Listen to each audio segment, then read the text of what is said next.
What's up, Brand Builder? I'm Mash Bonigala, and welcome to another episode of the Brand Builder Show. In this episode, why good branding is just not enough. With all the focus on brand naming and recall, brand image, and top-of-mind placement, it can be easy to forget that good branding isn't the only thing that matters to a business. An organization can't rely on the strength of its branding alone. Even large international brand names with excellent reputations stumble and fall and make a large splash because of their size. An excellent brand does not automatically guarantee excellent performance. In fact, it is more common the other way around. There are many other factors to consider when driving a company to success. Now, here are a few. Sales performance. Kodak dominated the photography and imaging business for decades, and its name continues to be closely associated with cameras and still photos. But that reputation didn't keep it from filing for Chapter 11 bankruptcy to sort of protect its assets. Good branding helps influence sales, yes, but it's not the sole driver. You still need talented salespeople to pound the pavement and an excellent product to place in the customer's hands. Without those two key elements, your brand will just be a kind of a wistful memory several years down the road. Next is customer satisfaction. Now, a good customer experience can be much more valuable to a company's long-term health than just branding.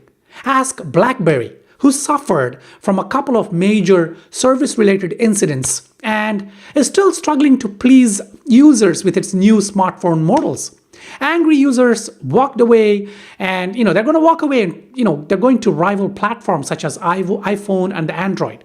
BlackBerry is not just out of the running yet, but every service hiccup it makes it more difficult to regain their former glory. Think about it. As you trumpet your company's virtues to the market and media, make sure that behind the scenes, your customers are being taken care, they're satisfied, and your products are working as advertised.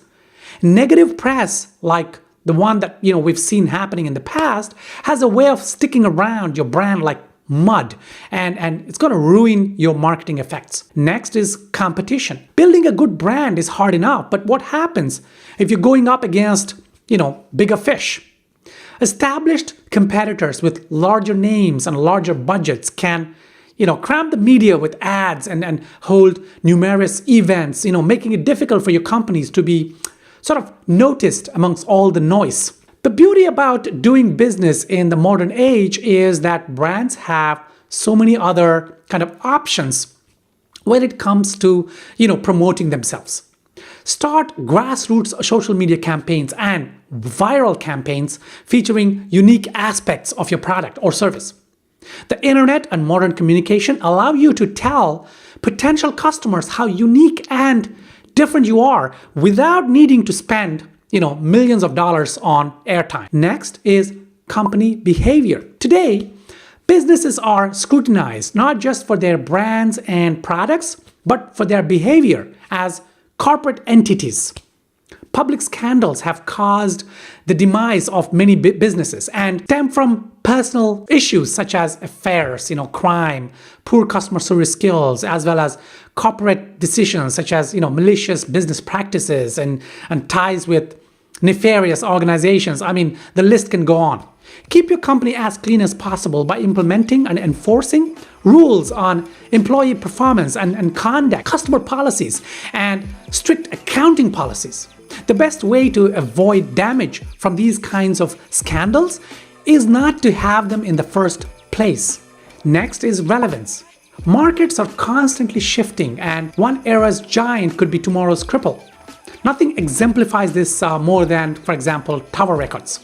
This music retail powerhouse faltered as digital music distribution caught on and made CDs obsolete. This kind of drastic technological and market shift caused opportunities for new growth and new businesses, but it was a serious blow to the kind of CD-reliant kind of businesses. It pays to be ahead of the curve when it comes to your products and services. Conduct regular market research and stay ahead of the latest technological and cultural developments. Of course, doing so won't guarantee your safety in a drastic market shift, but it will help you navigate it better. Who knows? You may even be able to sort of come up on top. I hope you found this topic useful. If you have any questions about this topic or episode, please hit me up on Twitter. My handle is @Bonigala, or leave comments below this video and I will surely respond. And if you haven't already done so, please subscribe to this channel. Till my next video, take care.